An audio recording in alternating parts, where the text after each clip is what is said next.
നമസ്കാരം. പിലാത്തി വാർത്തകളുടെ good morning UK എന്ന ഡെയിലി ന്യൂസ് ബുള്ളറ്റിനിലേക്ക് സ്വാഗതം. ഞാൻ അഞ്ജു ഹരികുമാർ. ആദ്യം ഇന്നത്തെ പ്രധാന വാർത്തകൾ. യുവാക്കളുടെ മിനിമം വേതനം വർദ്ധിപ്പിക്കുന്ന കാര്യത്തിൽ UK സർക്കാരിൽ കടുത്ത ഭിന്നത. രോഗികൾക്ക് വേഗത്തിൽ ചികിത്സ ഉറപ്പാക്കാൻ 340 മില്യൺ പൗണ്ടിന്റെ പുതിയ ഫാർമസി പദ്ധതി പ്രഖ്യാപിച്ച് സർക്കാർ. ലോകത്തിലെ ആദ്യത്തെ ഓപ്പൺ എയർ റൂഫ് ടോപ്പ് തീവ്ര പരിചരണ വിഭാഗം UKയിലെ കിങ്സ് കോളേജ് ഹോസ്പിറ്റലിൽ പ്രവർത്തനം ആരംഭിച്ചു. സൂപ്പർ മാർക്കറ്റുകളിലെ NHS സ്കാനിംഗ് ട്രക്കുകളിലൂടെ ക്യാൻസർ കണ്ടെത്താനുള്ള പദ്ധതിക്ക് മികച്ച വിജയം. ന്യൂഡൽഹിയിൽ ICMRന്റെ നേതൃത്വത്തിൽ മെഡിക്കൽ ഇന്നോവേഷൻസ് പേറ്റന്റ് മിത്ര സാങ്കേതിക വിദ്യ കൈമാറ്റ പരിപാടി സംഘടിപ്പിച്ചു. കേരളത്തിൽ ഗവർണറുടെ നയപ്രഖ്യാപനം. തുറമുഖങ്ങളെയും വിമാനത്താവളങ്ങളെയും കേന്ദ്രീകരിച്ച് വിപുലമായ സംയോജിത വികസന പദ്ധതികൾ. ഈ ബുള്ളറ്റിൻ നിങ്ങൾക്കായി അവതരിപ്പിക്കുന്നത് idealistic mortgage and financial services limited ആണ്. UKയിലെ നിങ്ങളുടെ ഇൻഷുറൻസ് മോർഗേജ് സേവനങ്ങൾ സംബന്ധിച്ച് സൗജന്യ ഉപദേശത്തിനായി ദയവായി അവരെ ബന്ധപ്പെടുക. വാർത്തകൾ വിശദമായി. യുവാക്കളുടെ മിനിമം വേതനം വർദ്ധിപ്പിക്കുന്നതിൽ UK സർക്കാരിൽ ഭിന്നത.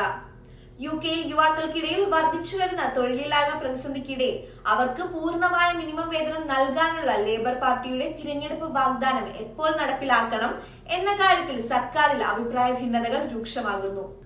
18 മുതൽ 20 വയസ്സ് വരെയുള്ളവർക്ക് ഇപ്പോൾ പൂർണ്ണ മിനിമം വേതനം നൽകാനുള്ള സമയമല്ലെന്ന് ബിസിനസ് സെക്രട്ടറി പീറ്റർ കൈൽ വിശ്വസിക്കുന്നതായി റിപ്പോർട്ടുകൾ സൂചിപ്പിക്കുന്നു.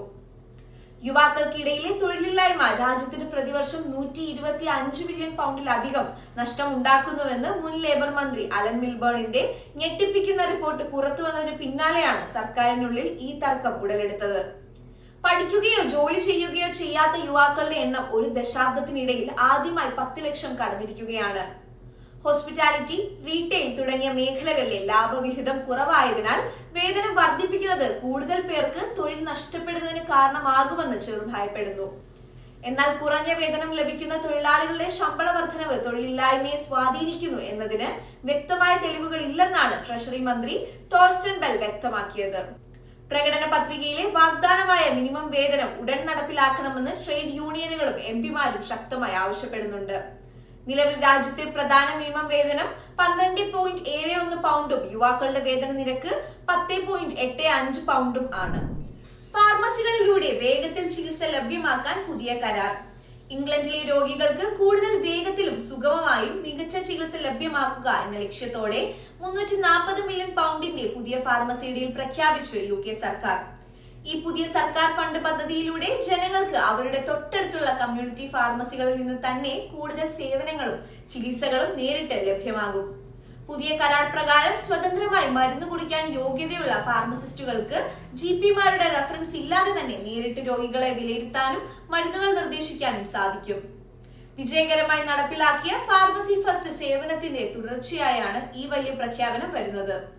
2026 ശരത്കാലം മുതൽ ഇത് പ്രാബല്യത്തിൽ വരുന്നതോടെ ആശുപത്രികളിലെ തിരക്ക് ഗണ്യമായി കുറയ്ക്കാനും അത്യാഹിത വിഭാഗങ്ങളെ ആശ്രയിക്കുന്നത് ഒഴിവാക്കാനും സാധിക്കുമെന്ന് സർക്കാർ പ്രതീക്ഷിക്കുന്നു. 2025 മാർച്ച് മുതൽ 2026 ഫെബ്രുവരി വരെയുള്ള കാലയളവിൽ 3.3 ദശലക്ഷത്തിലധികം ഫാർമസി ഫസ്റ്റ് കൺസൾട്ടേഷനുകളാണ് രാജ്യത്ത് നടന്നത്. ഇത് മുൻ വർഷത്തേക്കാൾ 43% കൂടുതലാണെന്നത് പദ്ധതിയുടെ ജനപ്രീതിയാണ് കാണിക്കുന്നത്. പ്രകൃതിയോടിണങ്ങി ജീവൻ രക്ഷ. ലോകത്തിലെ ആദ്യത്തെ റൂഫ് ടോപ്പ് ICU. ബിലാത്തി വാർത്തകൾക്കായി റിപ്പോർട്ട് തയ്യാറാക്കിയത് സജി പുലിക്കാട്ടിൽ. ആശുപത്രികളുടെ 4 ചുവരുകൾക്കുള്ളിൽ കൃത്രിമ വെളിച്ചത്തിലും വെന്റിലേറ്റർ ശബ്ദങ്ങൾക്കുമിടയിൽ ശ്വാസം മുട്ടുന്ന തീവ്രപരിചരണ വിഭാഗത്തിലെ രോഗികൾക്ക് വലിയൊരു ആശ്വാസമായി ലോകത്തിലെ ആദ്യത്തെ റൂഫ് ടോപ്പ് തീവ്രപരിചരണ വാർഡ് ബ്രിട്ടനിൽ തുറന്നു. സൗത്ത് ലണ്ടനിലെ പ്രമുഖ ആശുപത്രിയായ കിങ്സ് കോളേജ് ഹോസ്പിറ്റലിലാണ് രോഗികൾക്ക് പ്രകൃതിദത്തമായ അന്തരീക്ഷത്തിൽ ചികിത്സ നൽകാൻ സാധിക്കുന്ന ഈ അത്യാധുനിക സംവിധാനം ഒരുക്കിയിരിക്കുന്നത്. ആശുപത്രി കെട്ടിടത്തിന്റെ 5ാം നിലയിലാണ് ആകാശവും പച്ചപ്പും കാണാൻ കഴിയുന്ന ഈ തുറന്ന വാർഡ് സജ്ജീകരിച്ചിരിക്കുന്നത്. ഒരേ സമയം 6 രോഗികൾക്ക് വരെ ഇവിടെ സൗകര്യമുണ്ട്. രോഗികളുടെ കിടക്കകൾക്ക് സമീപം സ്ഥാപിച്ചിട്ടുള്ള പ്രത്യേക വാട്ടർ പ്രൂഫ് ക്യാബിനറ്റുകളിലാണ് ഓക്സിജൻ സപ്ലൈയും മറ്റ് മെഡിക്കൽ ഇൻഫ്രാസ്ട്രക്ചറും സുരക്ഷിതമായി സജ്ജീകരിച്ചിരിക്കുന്നത്. ഇത് വെന്റിലേറ്ററിലുള്ള അതീവ ഗുരുതരാവസ്ഥയിലുള്ള രോഗികൾക്ക് പോലും സുരക്ഷിതമായി പുറത്തിറങ്ങാൻ വഴിയൊരുക്കുന്നു. ഹൃദയ സംബന്ധമായ ഗുരുതരമായ ശസ്ത്രക്രിയയ്ക്കായി കാത്തിരിക്കുന്ന ഹോളി ആലൻ ആണ് ഈ ഓപ്പൺ എയർ വാർഡിലെത്തിയ ആദ്യ രോഗി. ആശുപത്രി അന്തരീക്ഷത്തിൽ നിന്ന് മാറി പ്രകൃതിയുമായി ഇടപഴകുന്നത് രോഗികളുടെ വേഗത്തിലുള്ള രോഗശാന്തിക്കും ICU മാനസിക വിഭ്രാന്തി കുറയ്ക്കാനും സഹായകമാകുമെന്ന് ഡോക്ടർമാർ പറയുന്നു. സൂപ്പർ മാർക്കറ്റുകളിലെ സ്കാനിംഗ് ട്രക്കുകളിലൂടെ 10,000-ങ്ങളിൽ ക്യാൻസർ കണ്ടെത്തി. സൂപ്പർ മാർക്കറ്റുകളുടെ കാർ പാർക്കിങ്ങുകളിലും സ്പോർട്സ് സ്റ്റേഡിയങ്ങളിലും NHS സ്ഥാപിച്ചിട്ടുള്ള മൊബൈൽ സ്കാനിംഗ് ട്രക്കുകളിലൂടെ ക്യാൻസർ കണ്ടെത്തുന്ന പദ്ധതി രാജ്യത്ത് വൻ വിജയമാകുന്നു. പുതിയ NHS ഡേറ്റ പ്രകാരം 2019-ൽ ആരംഭിച്ച ഈ പരിപാടിയിലൂടെ ഇതുവരെ 10,678 ശ്വാസകോശ ക്യാൻസർ കേസുകളാണ് കണ്ടെത്തിയത്. ഇതിൽ 3/4 ഭാഗവും ക്യാൻസറിന്റെ 1-2 ഘട്ടങ്ങളിലാണെന്നതാണ് ഏറ്റവും ശ്രദ്ധേയമായ നേട്ടം. രോഗം നേരത്തെ കണ്ടെത്തുന്നതിലൂടെ ശ്വാസകോശ ക്യാൻസറിനെ അതിജീവിക്കാനുള്ള സാധ്യത 13 മടങ്ങ് കൂടുതലാണെന്നാണ് കണക്കുകൾ വ്യക്തമാക്കുന്നത്. പുകവലിക്കുന്നവരും പുകവലി നിർത്തിയവരുമായ 55-നും 74-നും ഇടയിൽ പ്രായമുള്ളവർക്കാണ് പ്രാദേശിക ആരോഗ്യ സംഘങ്ങൾ ഈ സൗജന്യ പരിശോധനകൾ നൽകുന്നത്. NHS ലങ് ക്യാൻസർ സ്ക്രീനിംഗ് പ്രോഗ്രാമിലൂടെ വലിയൊരു ദുരന്തത്തിൽ നിന്ന് രക്ഷപ്പെട്ട വ്യക്തിയാണ് 74-കാരനായ കെൻ റോബർട്സ്. ലക്ഷങ്ങളൊന്നുമില്ലാതെ ബോൾട്ടണിലെ മോറിസൺ സൂപ്പർ മാർക്കറ്റിലെ മൊബൈൽ യൂണിറ്റിൽ പരിശോധന നടത്തിയ അദ്ദേഹത്തിന് ആദ്യഘട്ട ക്യാൻസർ കണ്ടെത്തുകയും സർജറിയിലൂടെ പൂർണ്ണമായി ഭേദമാവുകയും ചെയ്യുകയായിരുന്നു. ന്യൂഡൽഹിയിൽ ICMR-ന്റെ മെഡിക്കൽ സാങ്കേതിക വിദ്യ കൈമാറ്റ പരിപാടി.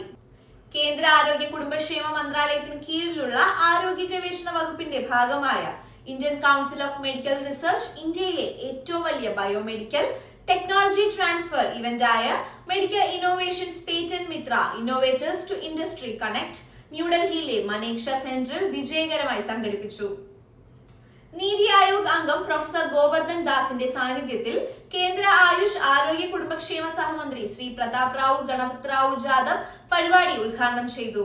ശക്തമായ വ്യവസായ പങ്കാളിത്തത്തിലൂടെ തദ്ദേശീയമായ ബയോമെഡിക്കൽ ഗവേഷണങ്ങളെ ജനങ്ങൾക്ക് ലഭ്യമാക്കുന്ന കുറഞ്ഞ ചിലവിലുള്ള ആരോഗ്യ പരിരക്ഷാ സംവിധാനങ്ങളാക്കി മാറ്റുക എന്നതാണ് ഈ പ്ലാറ്റ്ഫോമിലൂടെ ലക്ഷ്യമിടുന്നത്. ICMR ഇൻസ്റ്റിറ്റ്യൂട്ടുകളിൽ നിന്നും ഗവേഷകരിൽ നിന്നുമുള്ള 41 പൊതുജനാരോഗ്യ സാങ്കേതിക വിദ്യകൾ തുടർ വികസനത്തിനും വാണിജ്യവൽക്കരണത്തിനുമായി വ്യവസായ പങ്കാളികൾക്ക് കൈമാറിയത് പരിപാടിയുടെ പ്രധാന ആകർഷണമായി. 2047-ഓടെ വികസിത് ഭാരത് എന്ന ലക്ഷ്യം കൈവരിക്കുന്നതിന് ശാസ്ത്ര വ്യവസായ പങ്കാളിത്തം നിർണായക പങ്ക് വഹിക്കുമെന്ന് മന്ത്രാലയം വിലയിരുത്തുന്നു. ഗവർണറുടെ നയപ്രഖ്യാപനം. തുറമുഖങ്ങൾ കേന്ദ്രീകരിച്ച് സംയോജിത വികസന പദ്ധതി. പുതിയുഗ കേരള സൃഷ്ടി ലക്ഷ്യമിടുന്ന സർക്കാരിന് വേണ്ടി നിയമസഭയിൽ ഗവർണർ രാജേന്ദ്ര വിശ്വനാഥ് അർലേക്കറുടെ ക്രിയാത്മക നയപ്രഖ്യാപനം. സംസ്ഥാനത്തെ തുറമുഖങ്ങളെ കേന്ദ്രീകരിച്ച് സംയോജിത വികസന പദ്ധതികൾ അദ്ദേഹം പ്രഖ്യാപിച്ചു. തീരദേശങ്ങൾ, നദികൾ, തടാകങ്ങൾ എന്നിവയെ ബന്ധിപ്പിക്കുന്നതിനൊപ്പം 4 അന്താരാഷ്ട്ര വിമാനത്താവളങ്ങളെയും ഉൾപ്പെടുത്തിയുള്ള വിപുലമായ പദ്ധതികളാണ് ഇതിൽ ഉൾക്കൊള്ളിച്ചിരിക്കുന്നത്. ഭൂനിയമങ്ങളിൽ സമഗ്ര പരിഷ്കരണവും വരുത്തുമെന്നും കർഷകരെ സഹായിക്കാൻ ഉപാധികളില്ലാത്ത പട്ടയം എന്ന ആശയത്തിന് രൂപം നൽകുമെന്നും ഗവർണർ വ്യക്തമാക്കി. എല്ലാവർക്കും ഗുണമേന്മയുള്ള കുടിവെള്ളം ഉറപ്പാക്കുക, വനം പരിസ്ഥിതി സംരക്ഷണത്തിന് ഊന്നൽ നൽകുക, ഹരിത സൗഹൃദ ഊർജോൽപാദനം വർദ്ധിപ്പിക്കുക തുടങ്ങിയ കാര്യങ്ങൾക്കും നയപ്രഖ്യാപനത്തിൽ മുൻഗണനയുണ്ട്. അസംഘടിത മേഖലയിൽ ജോലി ചെയ്യുന്ന സ്ത്രീകൾക്ക് 6 മാസത്തെ പ്രസവാവധിയും സ്കൂൾ വിദ്യാർത്ഥിനികൾക്ക് 3 ദിവസത്തെ ആർത്തവ അവധിയും പ്രഖ്യാപനത്തിലെ സുപ്രധാന ചുവടുവയ്പ്പുകളാണ്. കേന്ദ്ര സർക്കാരിനെതിരെയുള്ള വിമർശനങ്ങൾ ഒഴിവാക്കിക്കൊണ്ടുള്ള ഒരു സമീപനമായിരുന്നു നയപ്രഖ്യാപന പ്രസംഗത്തിൽ ഗവർണർ സ്വീകരിച്ചത്. ബിലാത്തി ഗുഡ് മോർണിംഗ് UK വാർത്താ ബുള്ളറ്റിൻ ഇവിടെ അവസാനിക്കുന്നു. കൂടുതൽ വാർത്തകൾക്ക് ദയവായി ഞങ്ങളുടെ ന്യൂസ് പോർട്ടൽ uknewsmalayalam.com സന്ദർശിക്കുക. ബിലാത്തി വാർത്തകൾ യൂട്യൂബ് ചാനൽ സബ്സ്ക്രൈബ് ചെയ്യാൻ മറക്കരുത്. എല്ലാവർക്കും നല്ലൊരു ദിവസം ആശംസിച്ചുകൊണ്ട് നന്ദി, നമസ്കാരം.